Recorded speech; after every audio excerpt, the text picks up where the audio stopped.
नमस्कार मित्रांनो. आज 2 फेब्रुवारीच्या परीक्षेसाठी आपण काही महत्त्वाच्या गोष्टी जाणून घेतोय.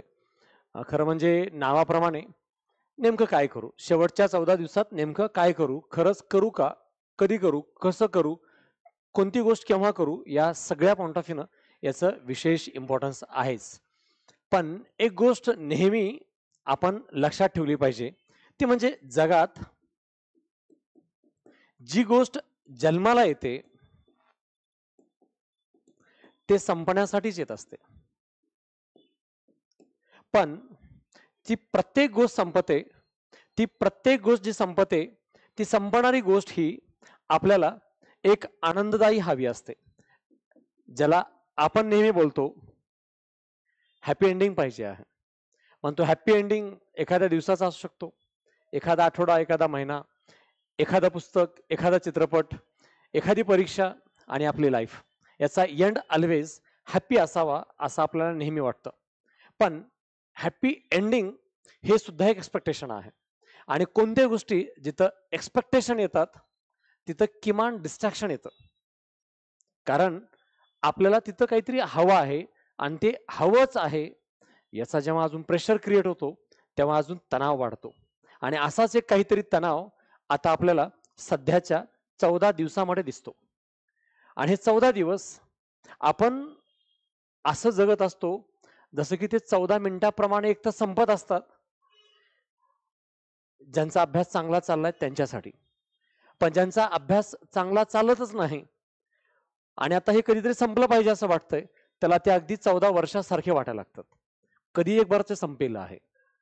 पण शेवटी एक गोष्ट लक्षात ठेवा, तुम्ही किमान 14 महिन्यापासून मागे प्रिपरेशन केलेलं आहे.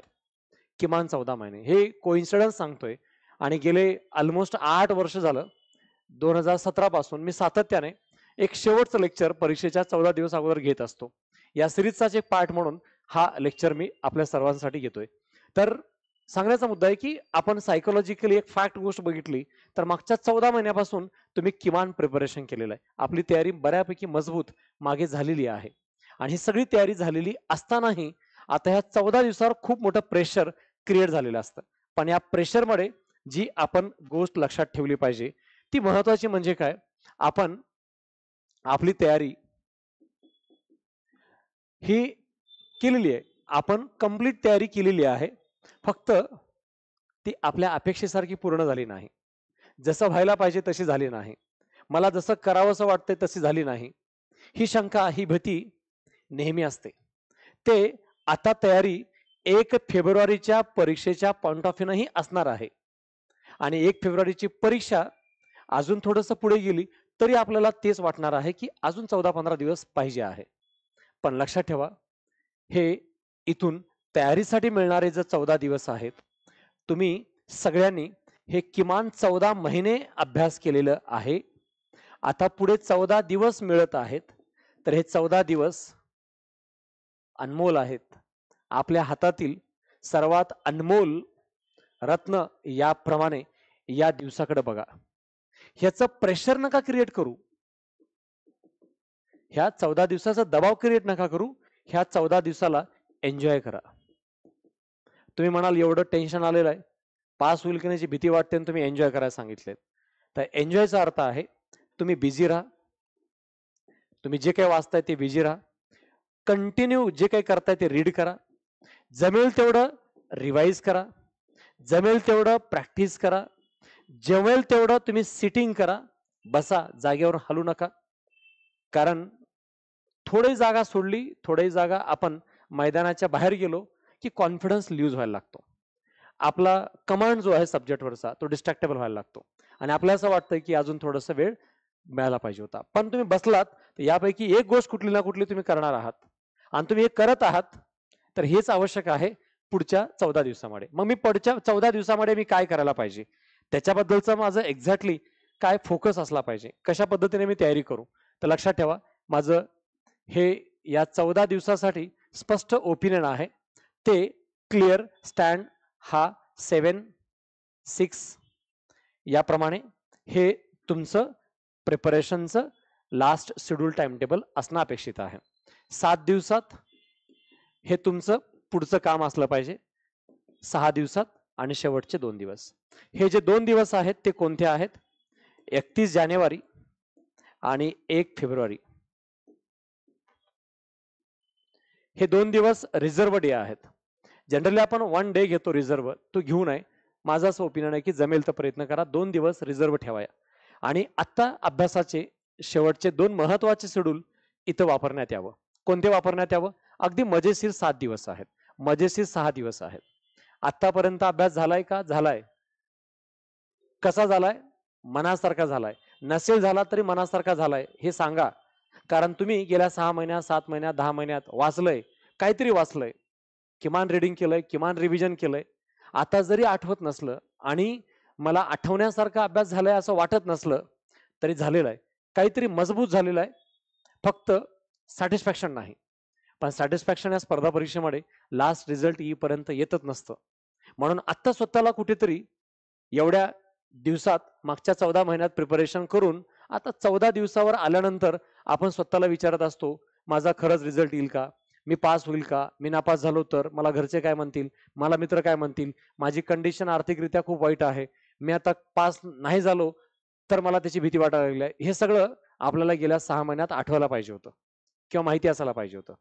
हे माहिती होतं, पण तेव्हा टाइम होता म्हणून मी करू शकतो असं वाटत होतं. पण तुम्ही ते केलेलं आहे. तुम्ही ते केलेलं आहे. कमी अधिक राहिलेलं आहे. पण जे राहिलेलं आहे तेच परीक्षेला येणार आहे अशातला काही भाग नाही. त्यामुळे जे झालंय त्याला भांडवल बनवा आणि जे आहे 14 दिवस त्याला भांडवल बनवा. कारण भांडवलच आहे जे तुम्हालाही भांडवल बनवेल, अन्यथा तुम्हाला मजबूर बनवेल. कारण कोणतीही परिस्थिती जर ती हातात कमांड मिळवता आली तर आपण मजबूत बनत असतो. जर त्याच्यावर कमांड मिळवता आला नाही तर आपण मजबूर बनतो. आणि प्रत्येक मजबूर व्यक्ती हा मजदूर बनत असतो, कारण नाविलाज असतो. आणि म्हणून 14 दिवसाचं भांडवल बनवलं तर आपण मजबूत 2 तारखेला लढू. आणि आपण मजबूत असू तर आपल्याला मजबूर होण्याचा प्रश्न येणार नाही. मजदूर तर नाहीये. पण हे सगळं तुमची सायकोलॉजी आहे. आता पुढच्या 14 दिवसात स्वतःला कसं विचार करताय? कारण तयारी करण्याचा टाइम मागे होता. आता तयारी नाही. आता एकच गोष्ट होते ते रिव्हिजन आणि दुसरी गोष्ट होते सायकोलॉजी, मेंटॅलिटी सांभाळणे. आणि ते आपल्या हातात आहे. आपण काय आणि कसं मानतो हे पुढची परिस्थिती काय आणि कशी मानतो ती सायकोलॉजी, मेंटॅलिटी आहे. हा राईट हँड आहे आणि अगदी राईट हँड आहे. तेवढा महत्वाचं आहे. आणि लेफ्ट हँड रिव्हिजन. आता रिव्हिजनचा सुद्धा राईट हँड टाइम आहे असं म्हणणं एवढं महत्वाचा वेळ आहे असं म्हणायला मर्यादा येतात. पण एक मात्र गोष्ट आहे, सायकोलॉजी मेंटॅलिटी मात्र पुढचे 14 दिवस मजबूत इम्पॉर्टंट आहे. ती जेवढी सक्रिय काम करेल तेवढं तुम्ही जास्त फोकस आणि कमिटेड काम कराल. म्हणून सायकोलॉजी स्वतःला सांगा, जे काही आहे त्या पुढच्या 14 दिवसामध्ये हे माझ्याकडे जे 14 दिवस मिळतात हे 14 दिवस माझे मला 100% द्यायचे. तुम्ही मागे किती काय केलंय ते महत्वाचं नाही. हॅपी एंडिंग पाहिजे तर तुमचे 100% पाहिजे. आणि 100% देणे म्हणजे 100% प्रेशर घेणे नाही. जर तुम्ही 100% देत नसाल तर प्रेशर घ्याल. कारण प्रेशर घ्यायला पण वेळ पाहिजे. त्याशिवाय प्रेशर येत नसतं. स्वतःला एवढं बांधून टाकलंय रिव्हिजनसाठी, रिडिंगसाठी, सिटिंगसाठी, प्रॅक्टिससाठी, तर मग देन ह्याला टेन्शन घ्यायला स्कोपच राहत नाही. बिझी करून टाका. आणि एवढं थकलं पाहिजे की रात्री कधी झोप लागली कळाली नाही पाहिजे. पण या पद्धतीने तुमचे 100% देता आले पाहिजे. आणि 100% देणं हे 100% सोपं नाही आहे. पण जर करता आलं तर याच्या एवढी मजेशीर गोष्ट कोणती नाही. म्हणून आपण सर्वांनी पुढच्या 14 दिवसामध्ये आपल्याला या पद्धतीने प्रिपरेशन करायचंय हे लक्षात ठेवून कामाला सुरुवात करावी. 7 दिवसामध्ये माझं असं ओपिनियन आहे आपण पर डे प्रत्येक दिवशी प्रत्येक दिवसाला एक विषय घेऊ शकता आरामात. एक विषय. आणि या एक विषयामध्ये पण काय एक्सपेक्टेड आहे? 5च विषय. 5च विषय. 2 विषय सायन्स आणि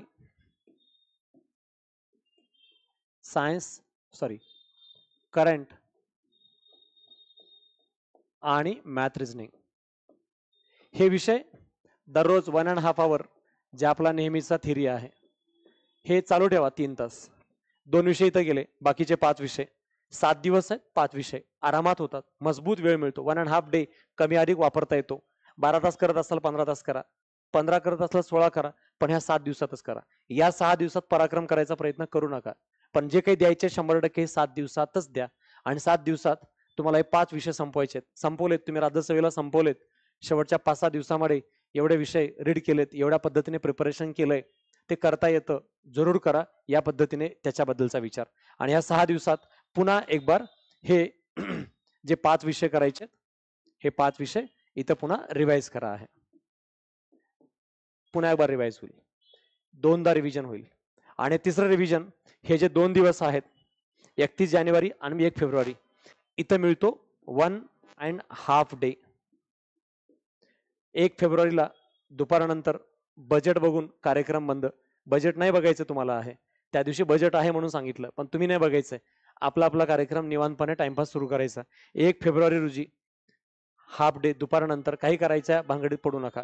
31 जानेवारी फुल डे आणि हा 1 फेब्रुवारी ते वाचा. जे टेबल चार्ट्स डिफिकल्टीज आहेत, राईट हँड आहेत, तुमचे मजबूत सोर्सेस आहेत, असे सगळेच घटक हे जे या 13 दिवसात तुम्ही वाचलेलं आहे त्याच्यावरचे काही पेज फोल्ड करून ठेवलेत, काही चार्ट टेबल बाजूला काढलेत, त्याला बघण्याचा प्रयत्न या 1.5 डे मध्ये करण्याचा प्रयत्न करा. ज्याची आवश्यकता आहे या माध्यमातून याचं प्रिपरेशन आपल्याला आवश्यक आहे. हे पुढचं प्लॅनिंग असावं दिवसानुसार. दुसरं महत्वाचं, या माध्यमातून मी आता पुढे काय करू, सोर्सेस जे मला आता करायला पाहिजे सोर्सेस, यामध्ये काय काय करू नये सांगतो मी. काय करायचं नाही.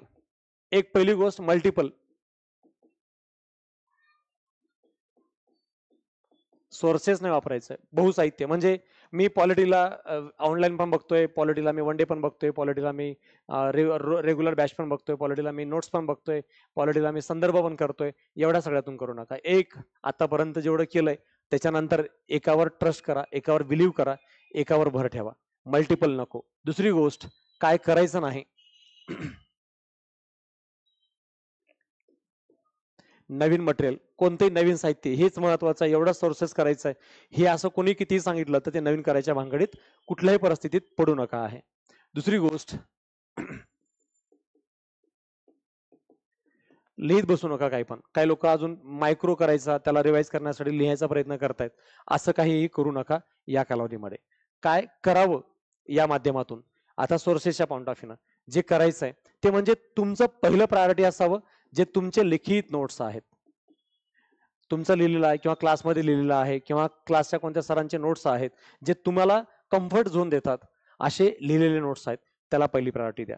दुसरं, जर कोणते व्हिडिओ तुम्हाला असं वाटतंय की कमीत कमी वेळामध्ये ते जास्तीत जास्त रिवाइज करून देऊ शकतात, मजबूत कंटेंट देतात आणि कमी वेळामध्ये कॉम्प्रेन्सिव्ह त्याचा सेक्शन घटक पूर्ण करून देता येऊ शकतो, असा कुठला घटक असेल, मग कुठले लेक्चर्स असतील, कुठली सिरीज असेल, कुठलं काही पार्ट असा शॉर्टकट काही ट्रिक्स या पद्धतीने काही असेल तर ते जे तुम्हाला माहिती आहे की याच्यावर आपल्याला काम केलं तर कमी वेळामध्ये जास्तीत जास्त मार्क येऊ शकतात, तर त्याच्यावर भर द्या. तिसरी गोष्ट, तुम्हाला जे रिडिंग केलेलं आहे त्याचं रिवाइज करता आलं पाहिजे. मॅक्झिमम रिव्हिजनवर भर द्या. आणि पेपर सोडवण्याबद्दल काही गोष्टी आपण चर्चा करणार आहोत पुढच्या पेजवरती. तर त्याच्या अगोदर एक गोष्ट आणखी इम्पॉर्टंट आहे, तर ते सिलेक्टेड सब्जेक्ट जर काही स्पेशल फोकस करता आला तर स्पेशल फोकस करा. ते नेक्स्ट वीक जे मी 6 दिवसाचा शेड्यूल सांगितला त्यामध्ये. पण पहिल्या 7 दिवसात ज्या विषयावर तुम्हाला अजूनही काही गोष्टी कमजोरपणा वाटतोय, काही गोष्टी वीक होतात असं वाटतंय, तर त्याला जर प्रायोरिटी देता आली तर पहिल्या 7 दिवसात द्या. नंतरच्या 6 दिवसामध्ये जे ऑलरेडी तुमचे राईट हँड सब्जेक्ट आहेत ज्याच्यावर तुम्ही इझिली काही गोष्टी हँडल करू शकता त्याला द्या. पण आत्ता तुमच्यासाठी महत्वाचं आहे तर हे मित्रांनो या विषयावर भर देणे आहे. आणि त्याच्यानंतर या ठिकाणी अजून काही वेगळं मी करू असं म्हणण्यापेक्षा आता हे 14 दिवस आहेत ना, ते 14 दिवस तुमचे ह्या गोष्टीवर फोकस करणारे आहेत. तुम्ही आता किती रिव्हिजन केलेलं आहे? आता वाटतंय तुम्हाला की नाही आता एवढे दिवस माझं रिव्हिजन नाही झालं, आता रिव्हिजन करून काय येणार आहे वगैरे, असा नका विचार करू. तुम्ही मॅक्झिमम जे काही करायचंय बघायचंय, जे काही शॉर्ट नोट्स आहेत, टेबल चार्ट्स आहेत, या माध्यमातून रिव्हिजनवर भर द्या. आणि त्यासोबत किमान प्रॅक्टिस करता आली तर अजूनही प्रॅक्टिस करा. प्रॅक्टिस म्हणजे पेपर्स पेपर्स एक साधारण 4-5 पेपर जर सॉल्व्ह करता आले तर काही हरकत नाही. आणि ऑलरेडी 50-60 पेपर करून झाले असतील, जसं की आपण 60 पेपरची टेस्ट सिरीज घेतली होती, त्या पेपरप्रमाणे तसा प्रभाव झालाच असेल तर काही फरक नाही पडणार, गरज नाही आहे. पण जर काही प्रश्न वाचून काढता आले फास्ट आणि बऱ्याच गोष्टी कव्हर करता आल्या तर जरूर करण्याचा प्रयत्न करा. काही जर डिस्कशन करता आलं तर डिस्कशन जरूर करा, त्याचा फायदा होऊ शकतो. कमी वेळामध्ये कोणी काही शॉर्ट नोट्स काढून ठेवलं, रिवाइज करण्याच्या पॉइंट ऑफ व्ह्यूची हेल्प होऊ शकते असं वाटतंय, तर डिस्कशनचा नक्कीच फायदा होईल, ज्याच्यावर भर द्यायला हरकत नाही. आपल्या अभ्यासाच्या पॉइंट ऑफ व्ह्यूने या गोष्टीचं विशेष इम्पॉर्टंट आहे. आणि त्याच्यापेक्षाही महत्वाची गोष्ट काय आहे, तर हे कोणत्या दिवशी कोणत्या वेळामध्ये काय करावं या पॉइंट ऑफ व्ह्यूने कंटेंट झाले, पण मजबूत जे डिस्ट्रॅक्शन्स आहेत ते शेवटच्या 7-8 दिवसामध्ये असतात. म्हणून तुम्हाला या 14 दिवसामध्ये माझं पहिलं तुम्हाला आव्हान आहे या तयारी करताना. पहिलं म्हणजे तुम्ही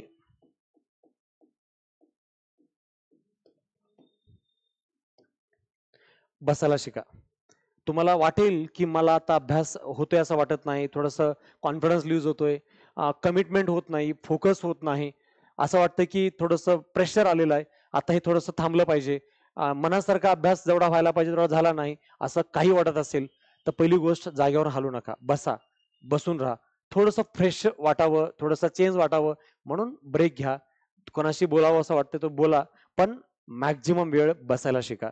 कुठल्याही परिस्थितीमध्ये अभ्यास करण्यासाठी बसणं मोस्ट इम्पॉर्टंट आहे. आणि तुम्ही आत्ता अभ्यास करताय, अभ्यासाला बसलात ह्याचा नका विचार करू, तर तुम्ही हे विचार करा की लास्ट रिव्हिजन आहे, लास्ट रिव्हिजन चालू आहे माझं, ह्या पद्धतीने एन्जॉय करा. हा प्रोसेस जो आहे ना तो 14 दिवसाचा एन्जॉय करता आला पाहिजे. एन्जॉय म्हणजे काय, ठीक आहे ना, गेले 2-4 महिने, गेले 5-10 महिने मला जेवढं करायला पाहिजे मी तेवढं करून झालंय. आता काय, आता जस्ट फॉर्मॅलिटी आहे. मला जी करायची आहे ती जस्ट फॉर्मॅलिटी आहे, पण ती मला करावी लागेल म्हणून मी करणार आहे. हा अप्रोच, हा ऑब्जेक्टिव्ह जर ठेवला तर प्रेशर नाही येणार आहे. पण मी तुम्हाला लिहून देतोय, ज्यांचा अभ्यास मजबूत झालाय ना त्यांचा पण प्रेशर आहे, खूप त्यांनाही प्रेशर आहे की आत्ता माझं होईल का? कारण प्रत्येकाचे एक्सपेक्टेशन्स आहेत आणि एक्सपेक्टेशन ना तुमचा कॉन्फिडन्स लूज करते. तर त्या एक्सपेक्टेशनला बाजूला ठेवा. 60 येतील का, 65 येतील का, मी पास होईल का, 50 येतील का, 55 येतील का, काय लोड नका घेऊ. लोड घ्या, विचार करा, तो फक्त आणि फक्त परफॉर्मन्सचा, एक्सपेक्टेशनचा नाही. आणि परफॉर्मन्स काय, ह्या पुढच्या 14 दिवसामध्ये तुमची तयारी करताना तुम्ही स्वतःला कसं मेंटेन केलेलं आहे. बसायचं, फोकस बसायचा. अभ्यास नाही, मी एन्जॉय करतोय. लास्ट रिव्हिजन एन्जॉय करतोय. आणि मला कसलं एक्स्पेक्टेशन नाहीये. तुम्ही तुमच्या माइंडवरचं प्रेशर दूर केलात, की अभ्यास आपोआप व्हायला लागतो. फक्त हे लक्षात ठेवा, सकाळी 7 ते 11 हा टाइम आता 14 दिवस जर स्वतःला टेम्पो मेंटेन ठेवता आला, टाइम मॅक्सिमम युटिलाइज होईल. आणि तुम्ही फक्त बसलात तरी या 14 दिवसाच्या कालावधीमध्ये आपण एक ॲव्हरेज जर घटक बघितला, ॲव्हरेज आपण 12-13 तास या कालावधीमध्ये अभ्यास होत असतो किंवा केला जात असतो. आणि जर हे 13 दिवसापर्यंतचा कालावधी जरी वापरला तर आपल्याकडे ऑलमोस्ट 150 आवर्स पेक्षा जास्त आवर्स या ठिकाणी उपलब्ध आहेत. आणि 150 आवर्स मध्ये आपण सगळं एक बार जे रिव्हिजन म्हणतो ते रिव्हिजन करणं पॉसिबल आहे. जर एका दिवशी 12-15 तासामध्ये बऱ्याच गोष्टी आपण वन डेच्या पॉइंट ऑफ व्ह्यूनं आवाका घेऊ शकतो डोक्यामध्ये, तर आपल्याकडे तर 12-13 दिवस आहेत.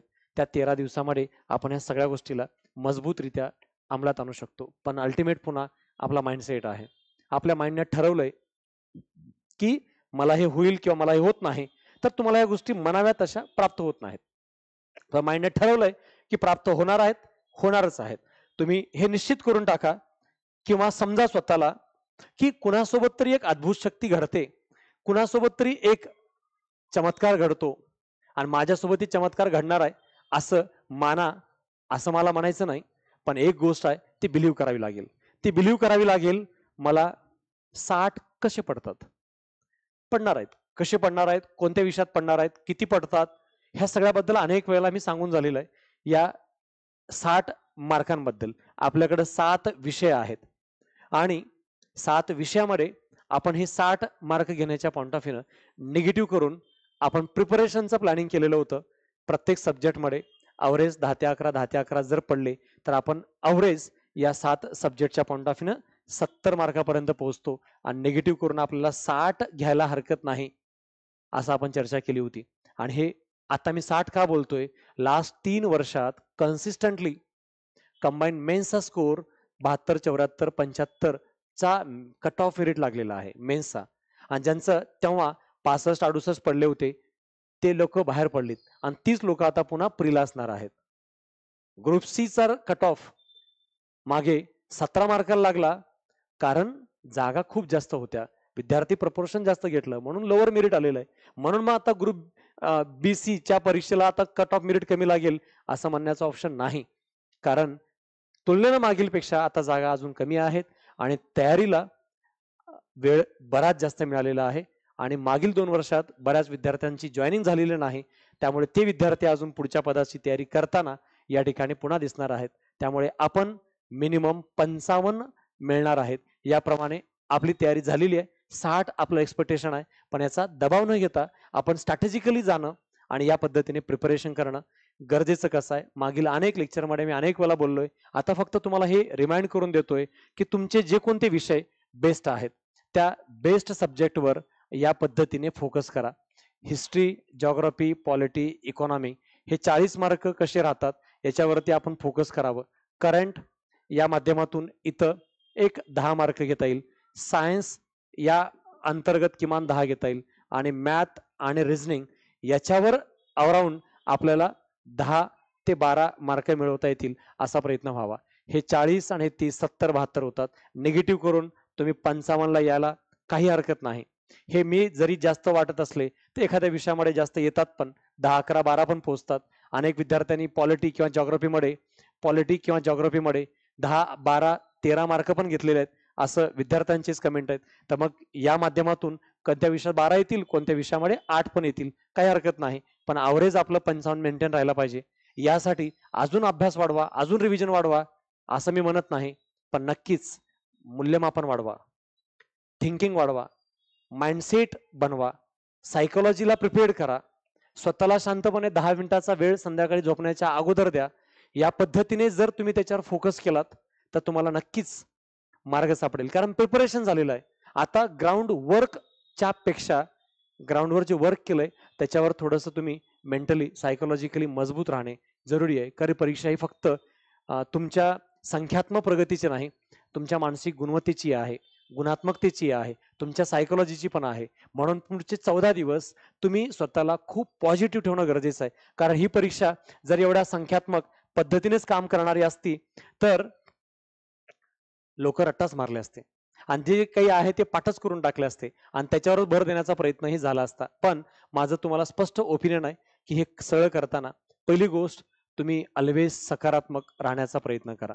कारण तुम्ही मनातून नकारात्मक असाल आणि पुढचे 14 दिवस काय अभ्यास करायचा प्रयत्न करत असाल तर मनावर तेवढा अभ्यास चांगला, क्वालिटी, गुणात्मक आणि संख्यात्मक पद्धतीचा होत नाही. त्यामुळे स्वतःला बिलीव्ह करा, इमॅजिन करा की मला हे करायचंय, माझं होणार आहे, मी 100% करणार आहे. माझं प्रिपरेशन हे सकारात्मकता पाहिजे. दुसरी गोष्ट कन्सिस्टन्सी, सातत्य पाहिजे. कारण आता या वेळामध्ये तुमचा अभ्यास कमी अधिक झाला की कॉन्फिडन्स लूज होतो. 1-2 दिवस झाला नाही, एखाद्या दिवशी हाफ डे गेला तर कॉन्फिडन्स लूज होतो. दुनियादारी बाकीचे सगळे विषय जे काही डिस्ट्रॅक्शन्स आहेत, ऑब्लिगेशन्स आहेत, रेस्पॉन्सिबिलिटीज आहेत, बाजूला सारा आणि फोकस करा. सातत्य. कारण जग दुनिया बदलणार नाहीये, पण तुमची दुनिया बदलेल पुढच्या 14 दिवसात योग्य ते मजबूत प्रिपरेशन केल्यामुळे. झालंय प्रिपरेशन, पण शेवटचा हात, हॅपी एंडिंग, लास्ट मोमेंट जर तो बेस्ट पंच मारला गेला नाही तर मनावर तसा कॉन्फिडन्स येण्याची शक्यता राहत नाही.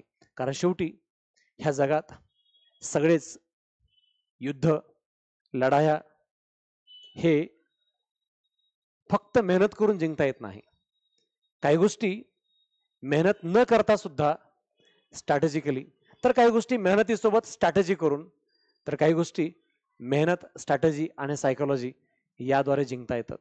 आणि सायकोलॉजी हा सर्वोच्च कळस बिंदू असल्याप्रमाणे आहे. आणि म्हणून पुढच्या 14 दिवसात जर सर्वात जास्त धोका देत असेल तर आपली सायकोलॉजी देत असते.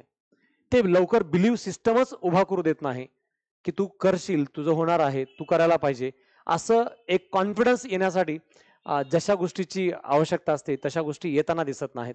म्हणून ते आणण्यासाठी पहिलं माइंडला सांगा, जे विचार करायचा, जे रडायचं, जे टेन्शन घ्यायचं ते 2 तारखेनंतर. 2 तारखेपर्यंत मला कुठेही काही गोष्टी कमी पडू द्यायच्या नाहीत. मला पश्चाताप होऊ द्यायचा नाही. गेले 6 महिने मी अभ्यास केलाय, तर मला अजून 14 दिवस सातत्य ठेवायचंय. मला आत्ताच का टेन्शन येतं? मागच्या महिनाभरात का टेन्शन नाही आलं होतं? कारण वेळ होता. आता वेळ कमी होतो, तेव्हा अभ्यासाचा दबाव वाढतो. आणि हे अपोझिट डायरेक्शन मधलं प्रेशर वाढला, की गॅप जसा वाढत जातो तसं अजून डिस्ट्रॅक्शनच्या गोष्टीही तेवढ्याच निगेटिव्ह होत जातात. म्हणून आपल्याला सातत्य महत्वाचं आहे.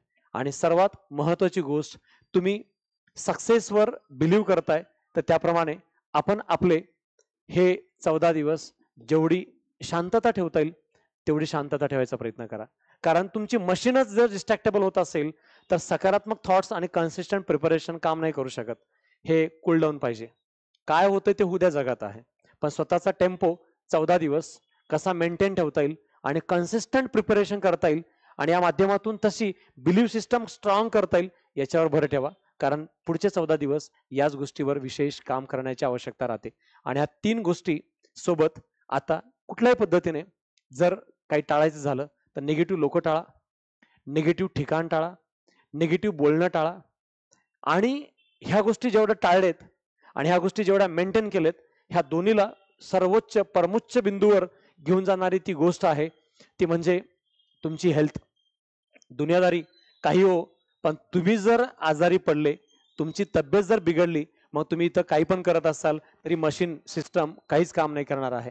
आरोग्य सर्वाधिक महत्वाचं आहे आणि तुमचं जेवण सर्वाधिक महत्वाचं आहे आणि तुमची झोप सर्वाधिक महत्वाचं आहे. यापैकी एक पण बिघडलं, कार्यक्रम सगळा बिघडतो. गेल्या 14 महिन्यात तुम्ही काय केलंय काही महत्वाचं नाही, पण 14 दिवसात पुढच्या तुमची हेल्थ बिघडली नाही पाहिजे, यासाठी जेवण आणि झोप वेळेवर पाहिजे. अति कार्यक्रम काही करण्याचा प्रयत्न करणे नाही. करायचा तो करून झालेला आहे आणि करावाच वाटला तर पुढच्या 7च दिवसात करा. त्याच्यानंतर करू नका. 23 तारखेपर्यंत 24 तारखेपर्यंत जेवढं करता येईल तेवढं करायचा प्रयत्न करा. त्यानंतर मात्र याच्यावर तुम्हाला लक्ष देणं आवश्यक आहे. कारण ही परीक्षा पुन्हा सायकोलॉजीची आहे. फक्त हार्डवर्क करून चालणार नाही. अनेक विद्यार्थी शेवटच्या 10-15 दिवसात अभ्यास करून सुद्धा पास झालेले आहेत. तर काही विद्यार्थी शेवटच्या 15 दिवसात काहीच अभ्यास न करता सुद्धा पास झालेले आहेत. कारण त्यांची बिलीव्ह सिस्टम आहे, कॉन्फिडन्स आहे, सायकोलॉजी आहे, ज्याच्यावर ते आधारित पेपर जिंकू शकतात. म्हणून काही लोक काम करून पण पास झालेत, काही काम न करून पण पास झालेत.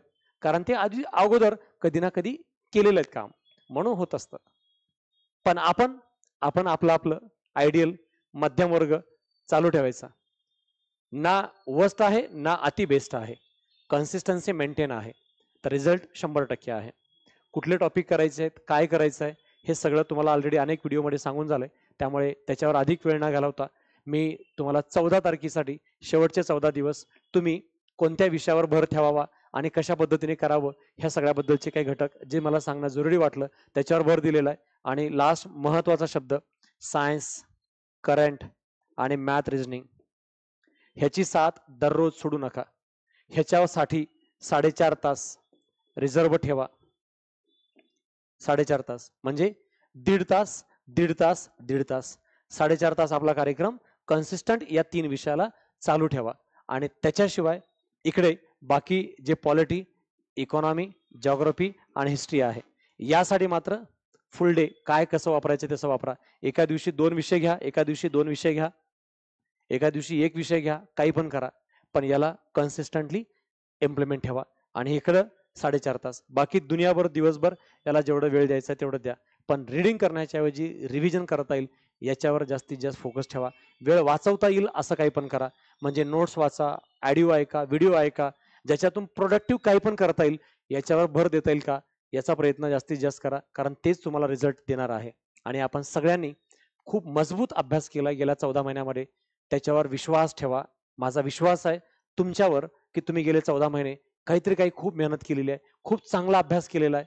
आता फक्त पुढच्या 14 दिवसावर विश्वास ठेवायचा आहे आणि आपण स्वतःवरही विश्वास ठेवायचा आहे की आपलं प्रिपरेशन झालंय.